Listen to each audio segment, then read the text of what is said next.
¿Qué tal? ¿Cómo están? Vamos a hablar de la Champions League y también de la Europa League porque ya tenemos a los semifinalistas. Hay muchos detalles muy interesantes que contar y casi diría que una final anticipada. ¿Por qué? Porque creo que Real Madrid-Manchester City es el partido. Es cierto que están repitiendo de la temporada pasada porque también se enfrentaron en semifinales de la Champions pasada. Ustedes recuerdan la dramática definición de aquella vez, porque el Real Madrid, a falta de 1 minuto y medio, 2 minutos, tenía que remontar por 2 goles esa serie y la termina remontando para después ganar en el alargue. Así que fue realmente tremendo, un partido muy parejo y creo, y ustedes coincidirán conmigo, que son los dos mejores equipos hoy que llegan, por lo menos de los que compitieron y del momento que están viviendo, claramente los dos mejores equipos que están llegando a semifinales. Se van a enfrentar en 2 partidazos, pero la diferencia con la temporada pasada es que en el orden inverso, es decir, ahora se empieza a jugar en Madrid y la segunda vez, el segundo partido, la revancha, será en Manchester, es decir que Manchester City definirá en Ciudad de Manchester con su público allí en la serie para ver quién va a la final de esta Champions. Así que realmente apasionante, hay miles de aditamentos porque podemos hablar del enfrentamiento entre Real Madrid y Pep Guardiola, una vez más. Guardiola que no ha tenido mucha suerte hasta ahora como entrenador frente al Real Madrid y que tampoco la ha tenido en la Champions, porque Guardiola nunca, hay que recordar, desde que salió de Barcelona en 2012, la temporada 11-12, a partir de allí nunca pudo ganar una Champions. Parece increíble, se tomó, es cierto, un año sabático en la temporada 12-13, pero a partir de la siguiente Guardiola dirigió varios años al Bayern Múnich, ahora varios años al Manchester City y no ha conseguido hasta ahora nunca ganar una Champions League. Algo realmente raro, pero es así. Así que tiene primero la oportunidad Pep Guardiola de ganar después de tantos años una Champions, pero además el Manchester City es el único equipo de los 4 que quedan en esta semifinal de Champions sin haber ganado nunca un título. Los otros 3 tienen varias Champions, ni hablar el Real Madrid que va camino a su 15ª orejona o 15ª Copa de Europa. Mientras que el Milan es uno de los que más copas ganó también en la otra semifinal junto con el Inter. Vamos a tener lo que se llama el derbi de la mandolina. Vamos a tener otra vez, por segunda vez en la historia, un derbi de semifinal de Champions entre el Milan y el Inter. Que suena, claro, un derbi muy apasionante, milanés, pero me parece que en calidad estamos hablando de una gran diferencia, de un salto de calidad entre lo que es un partido entre Real Madrid y Manchester City y un derbi milanés entre Milan e Inter, que tiene toda una historia, toda una gran rivalidad, una gran tradición, pero me parece que los equipos italianos, si bien ahora vamos a hablar de lo que este año fue para Italia, que fue un gran año a nivel de clubes para el fútbol italiano en Europa, me parece que el nivel no es el mismo. Claro, después alguno me dirá, va a la final, no sé, el Milan contra el Real Madrid, a lo mejor el Milan se puede imponer por la historia que tiene el Milan, puede ser.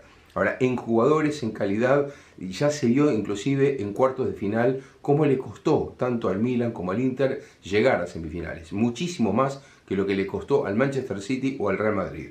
¿Y por qué digo esto? Ahora vamos a empezar a ir para atrás. Porque, por ejemplo, el Real Madrid, si uno mira no solamente el número final de cómo terminó la serie, sino cómo se impuso en su serie, bueno, realmente sacó muchísima diferencia, ¿no? Porque el Real Madrid ganó 0-4 al Chelsea en el total, pero además no solamente los números, sino que la diferencia fue brutal, la diferencia fue realmente brutal.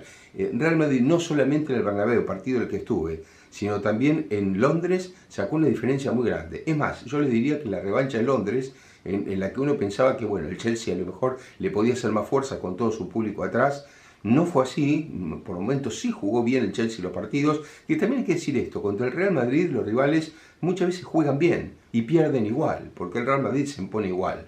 Pero en este caso el Chelsea hizo lo que pudo en el primer tiempo, pero el Real Madrid cada vez que contragolpeaba, cada vez que tenía pelota, siempre dio la sensación de que podía marcar goles. Y marcó muchos menos de los que pudo haber marcado, porque además de los 2 goles de Rodrigo en el partido de vuelta, estoy hablando, pudo haber marcado muchísimos más tiros en el palo, pelotas que sacaron la línea, que se fue afuera por poco. El mismo Rodrigo perdió más goles. Vinicius es una máquina de generar jugadas. Es realmente impresionante la transformación de este jugador, ¿no? Porque Vinicius era un jugador que tenía mucha habilidad, que tenía velocidad, que entraba en todas las provocaciones y que además muchas veces resolvía mal en la parte final. Ahora Vinicius está resolviendo mucho mejor. La cantidad de veces que ataca por partido es enorme, es difícil bancárselo para cualquier lateral, es muy difícil y esto quedó comprobado en estos partidos de Champions. Es una cosa rara lo que está pasando al Real Madrid en esta Champions, porque si tomamos la temporada pasada, ha enfrentado a 3 de los mismos equipos en los últimos 4 partidos en el mata-mata, es decir, de octavos hasta la final, en 3 de los 4 partidos, en 3 de las 4 series, a los mismos rivales que la temporada pasada, y estamos hablando de los 3 equipos ingleses. Es bastante raro, es muy poco habitual. Liverpool, Chelsea y Manchester City. El año pasado, la temporada pasada, el Real Madrid salió campeón después de eliminar a estos 3 equipos. A Liverpool en la final, en este caso es al revés, ¿no? Tomó primero al Liverpool, después al Chelsea y ahora al Manchester City, pero es raro que se repita tan rápidamente jugar contra los mismos rivales y con los mismos planteles prácticamente, ¿no?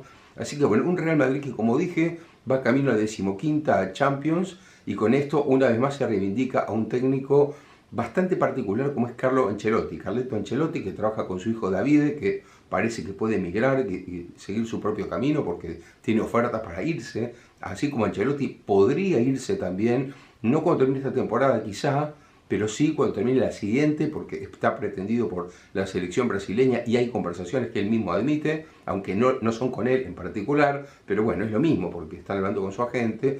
Pero Ancelotti podría emigrar a lo mejor en la temporada 23-24, cuando termine la siguiente temporada, ¿no? Vamos a ver, porque hasta ahí llega su contrato, al menos hasta hoy.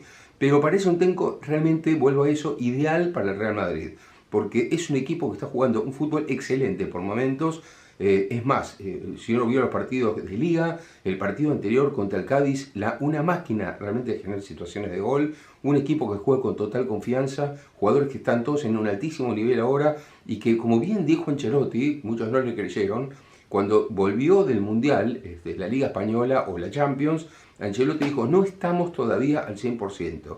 Esto vamos a conseguirlo cuando esté en el pico de la temporada, y yo creo que es lo que está pasando. Un Real Madrid que tiene la Liga muy complicada porque está muy lejos del Barcelona, pero en la Champions está en el camino de siempre, realmente matador. Es matador porque cada vez que llega al arco puede ser gol. Por el lado del Manchester City hay que decir también que viene de un resonante triunfo. Acá, en este caso, creo que jugó mejor el primer partido, que era lógico, con su público, frente al Bayern, pero también hay que decir que en ese 3-0, que es un resultado raro entre dos equipos de tan alto nivel, me parece que tuvo mucho que ver un jugador que increíblemente fue decisivo en la serie, tanto en la ida como en la vuelta. En la vuelta empataron 1-1 en Alemania, pero fue un partido bastante más descansado para el Manchester City. ¿Y por qué digo esto? Porque hubo un jugador que es Upamecano, Dayot Upamecano, finalista, ustedes recuerdan, del Mundial pasado con la selección francesa, que se equivocó demasiadas veces en 2 partidos. Demasiadas veces. En casi todos los errores de Upamecano vinieron los goles del Manchester City. Es muy raro que eso pase, es muy raro que un jugador tenga tantas distracciones. Nunca se explicó, o yo no leí nada, a lo mejor alguno de ustedes sabe si le pasó algo y alguna persona o alguien comentó o él mismo admitió después del partido en alguna declaración, pero es rarísimo esto que le pasó a Upamecano, porque uno se puede equivocar una vez o dos, pero 8 veces en una serie es muy raro que alguien se equivoque. Por eso pareció inclusive distraído, como ido, como alguien que estaba con algún problema personal y que no estaba al 100% mentalmente en el partido. Esto lo dijo inclusive su propio técnico, ¿no? Thomas Tuchel. Y volviendo a Thomas Tuchel, de paso aprovecho para decir, qué error ahora, claro, hablando con el diario del lunes, pero viéndolo ya a fondo y con el resultado terminado, con el Bayern eliminado, qué error grave de la comisión de fútbol del Bayern lo que hizo con el técnico, ¿no? Porque tener a Julian Nagelsmann y haber hecho la campaña que hizo, con todos los partidos ganados en Champions, y líder en la Bundesliga, aunque esta vez peleándola con el Dortmund y con la Unión Berlín, pero estaba líder en la Liga, en la Bundesliga alemana, echar en ese momento, en un parate, echar a Nagelsmann para poner otro técnico, por más que tenga la experiencia de Tuchel, suena rarísimo. ¿Cómo van a echar un técnico que está ganando todo lo que está ganando por alguna cuestión de vestuario o lo que sea? Además, les aclaro que esa cuestión de vestuario fue con algún que otro jugador, porque muchos jugadores del Bayern salieron después a respaldar a Nagelsmann, como diciendo, no, es un técnico con el que venimos trabajando bien, nos sentimos cómodos, el equipo funciona. Bueno, vino Tuchel, lógicamente técnico nuevo hace cambios o implica una nueva relación que hay que construir con los jugadores, y no hubo tiempo. Encima Tuchel debuta en Champions jugando frente al City. Claro, es un rival muy complicado para un equipo que no está del todo armado, que se está armando con el nuevo entrenador. Probablemente si Tuchel hubiera asumido y estaban en octavos de final, a lo mejor el Bayern se podía llegar a rearmar para llegar a la final. Pero así, en un debut contra el City, sonaba realmente muy complicado. ¿Qué terminó pasando?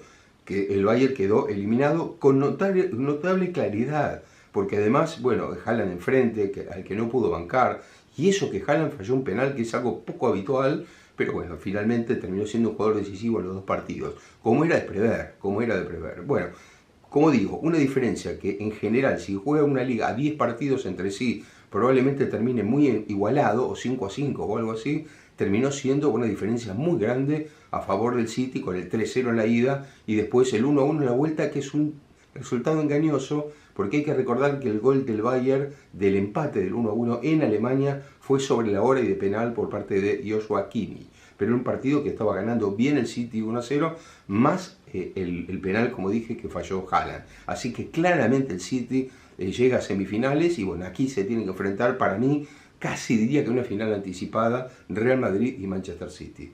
Por el lado de los italianos, yo creo que lo que hay que destacar más que todo es el gran año, como dije al principio, de los equipos italianos en Europa. Es histórico esto, porque fíjense que en 2017 que no pasaba que un equipo italiano llegaba a una final y ya se aseguró tener a un equipo de Milán en la final, porque la semifinal será entre los dos equipos milaneses, Inter y Milán. Como les decía, esto ya ocurrió alguna vez. Inter y Milan jugaron en una semifinal en la Champions 2003, Champions que se definió en Manchester y que el Milan, que le ganó al Inter, le ganó en la final a su vez a la Juventus, o sea que tenía otro equipo italiano esperando en la final. O sea, fue una final italiana y una semifinal de derbi milanés italiano. Bueno, aquí no es exactamente así, porque no estamos tampoco todavía en la época de oro del fútbol italiano, pero hay un evidente resurgimiento del fútbol italiano. Y fíjense lo que les digo, ya de por sí estamos hablando que en cuartos de final hubo un Milan-Napoli, del que vamos a hablar ahora. Después está este partido Inter-Milan, en semifinal de Champions. Pero después, si nosotros nos vamos a, por ejemplo, a la Europa League, tenemos dos equipos italianos más. De los 4 semifinalistas de la Europa League, que es la segunda Copa de Europa, tenemos a la Juventus por un lado, que va a jugar contra Sevilla en un partido tremendo, también puede ser una final anticipada, la de Juventus contra el Sevilla, y por otro lado tenemos a la Roma de Mourinho. Atención con esto, Mourinho vuelve a llegar a una instancia decisiva de Europa por segundo año consecutivo. La Roma ganó la Conference League la temporada pasada, que es la tercera Copa Europea, ahora pasa a la segunda Copa Europea y está en semifinales. Así que la Roma y la Juventus están en semifinales de Europa League, así como el Milan y el Inter están en las semifinales de la Champions League. Y no termino ahí porque la Fiorentina está ahora en la semifinal de la Conference League. O sea que tenemos a 5 equipos italianos en semifinales de 3 copas europeas distintas. Espectacular, realmente espectacular. Esto muestra un cambio, una tendencia que ya se veía con Mancini en la selección, más allá de que la selección está sufriendo estos cambios, porque son cambios muy profundos en el juego, pero hay evidentemente una mejora de los equipos italianos muy, muy grande y con estilos totalmente distintos, ¿no? Porque una cosa es la Roma, más allá de que Mourinho creo que le está haciendo jugar muy bien a la Roma, está aprovechando perfectamente a Dybala, está aprovechando a Pellegrini, está aprovechando a Tammy Abraham, está muy bien, bueno, Matic, una cantidad de jugadores que están rindiendo muy bien en la Roma. Pero bueno, más allá de eso, me parece que es un estilo completamente distinto a la Fiorentina, es un estilo muy distinto al Milan.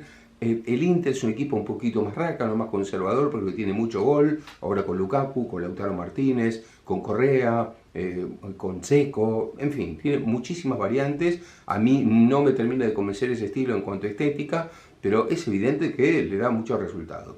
Así que vamos a ver qué pasa con este derbi de la mandolina, muy peleado entre el Milan y el Inter, 2 partidos en Milán, que van a marcar un finalista italiano, que es el que va a jugar contra el ganador de Real Madrid-Manchester City. Realmente apasionante la Champions, y sigo insistiendo, para mí mejor, o llegan mejor, o tienen más equipo, más fuerte, por el lado de Real Madrid-Manchester City. En cuanto a lo demás, la Europa League, como digo, bueno, estamos ante otro partido que para mí es una final anticipada, que es la de Sevilla contra el Juventus, o Juventus-Sevilla. Realmente son dos equipos fuertísimos.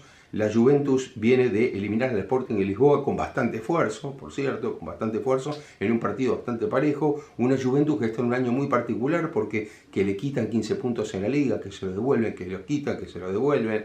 Un equipo que se tambalea, que ha perdido a grandes figuras que eran un poco sus referentes en el plantel y se está acostumbrando a otra cosa, que ha tenido problemas con su comisión directiva, que en algunos casos se ha ido, ha renunciado, está cuestionada por corrupción, por manejos económicos en la liga italiana. Es un año complicado para el Juventus, un año, no digo de transición, pero un año complicado con varios jugadores que se han ido y otros que han llegado, así que es un equipo distinto.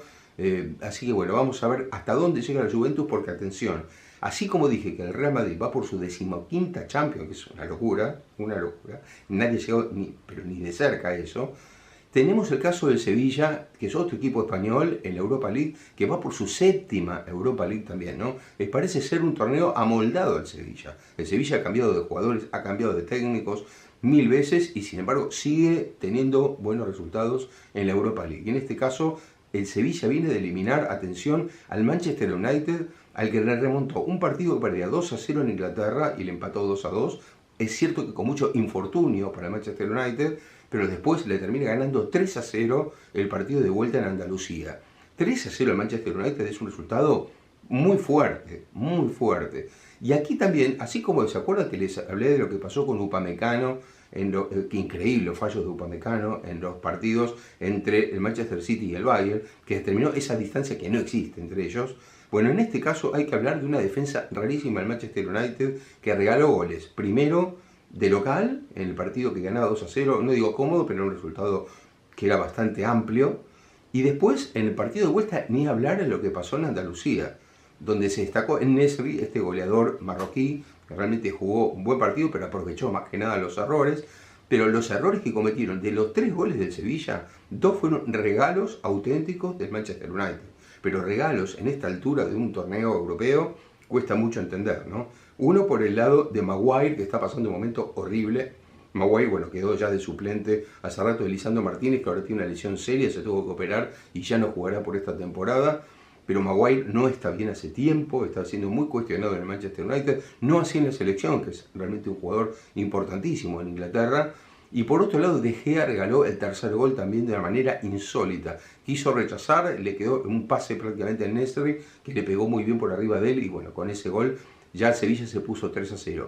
Pero realmente es raro lo que le pasó tanto al Bayern contra el City, como al Manchester United contra el Sevilla. Lo cierto es que, como dije, tenemos un Juventus-Sevilla, que me parece que es un partidazo, y atención con el otro partido, que es el de Roma contra el Bayer Leverkusen. De la Roma ya hablamos con Mourinho, que tuvo un episodio, otra vez su ayudante, agrediendo a un jugador del equipo rival, en este caso el Feyenoord. Ustedes fíjense que Roma y Feyenoord jugaron ahora por los cuartos de final de la Europa League. El año pasado, en la temporada pasada, Roma y Feyenoord jugaron la final de la Conference League. ¿Qué quiero decir con esto? Que hay equipos que se vienen repitiendo mucho porque son los equipos que en este momento dominan en Europa. Bueno, como estamos viendo, en lo que es tercero o segundo torneo europeo, Roma y Feyenoord son equipos que vienen animando un torneo y después el otro. Bueno, en este caso, como digo, un ayudante de Mourinho agredió a un futbolista del equipo rival. Estas son las cosas de Mourinho muy cuestionables en general, de él o de su cuerpo técnico en general, ¿no? Pero más allá de eso, un gran trabajo de Mourinho otra vez en la Roma, no es casualidad, Mourinho es un gran entrenador, tal vez no es la línea de fútbol que me gusta, pero sí que es cierto que lo ha hecho jugar muy bien en la Roma y que se adapta muy bien a las necesidades de cada club en el que está, ¿no? Así que bueno, como dije, Roma contra el Bayer Leverkusen. ¿Qué pasa con el Bayer Leverkusen? Bueno, primero que todo es el único equipo alemán que está resistiendo y que está llegando lejos en los 3 torneos europeos. Porque si tomamos en cuenta los 3, no hay nadie más. El que quedó parece mentira porque el Bayer Leverkusen en esa línea de niveles de los equipos alemanes no es el primer nivel. Es decir, no es el Bayern, no es el Borussia Dortmund. Sin embargo, no es el Eintracht Frankfurt, que fue protagonista estos años, pero el Bayer Leverkusen con Xabi Alonso de entrenador, que atención con Xabi Alonso porque está haciendo una gran carrera, está haciendo una muy buena dirección técnica en esta temporada. Pues el Bayer Leverkusen, como decía, llega entonces a semifinal contra Roma. Y hay un aditamento más en este partido, que es que Xabi Alonso fue jugador de Mourinho. O sea que Xabi Alonso y Mourinho se conocen muy bien porque fue jugador en el Real Madrid. Así que estuvieron juntos ellos, se conocen bastante bien y vamos a ver qué pasa con el maestro y el alumno, en este caso, en esta otra semifinal. Pero acá sí, final abierto, porque Sevilla-Juventus, decir que alguien va a ganar, es un partido parejísimo, ¿no? Juventus tiene un plantel muy rico y el Sevilla tiene una historia tremenda en la Europa League. La Roma con Mourinho, que ha ganado todo en Europa con distintos equipos, también es difícil decir. Y un Xabi Alonso, que es joven y que está empezando, está haciendo un campañón con el Bayer Leverkusen, que ganó 1-4 el partido contra el St. Galois, es un equipo belga, así que está el Bayer Leverkusen también en semifinales. Así que con esto estamos hablando de un panorama realmente amplio de lo que pasó en el fútbol europeo. Y para terminar en la Conference League, hay que decir, como dije ya, que la Fiorentina es el otro equipo italiano que está en semifinal, en el tercer torneo europeo, y va a jugar contra el Basilea. Y por otro lado tenemos, atención con esto, el AZ Alkmaar de Holanda o de Países Bajos contra el West Ham de David Moyes. Y atención con esto, porque el West Ham la temporada pasada también estuvo en la semifinal de la Europa League. O sea que otra vez, como dije antes, fíjense, estamos hablando de la Roma y del Feyenoord que repiten, aunque en otro torneo, y llegan otra vez a instancias finales. Y fíjense que West Ham otra vez también llega a instancias de semifinales 2 años seguidos. Es decir que hay una cantidad de equipos de una clase media, por decirlo así, de una línea media, que van instalándose en Europa y que son protagonistas año a año en distintos torneos continentales en los que participan. Así que bueno, hay cierta constancia de algunos equipos que vienen trabajando muy bien y que se van colocando como protagonistas del fútbol europeo de estos años. Espero que les haya gustado este video, les pido como siempre que pongan me gusta acá abajo, que lo compartan y no olviden suscribirse. Hasta la próxima.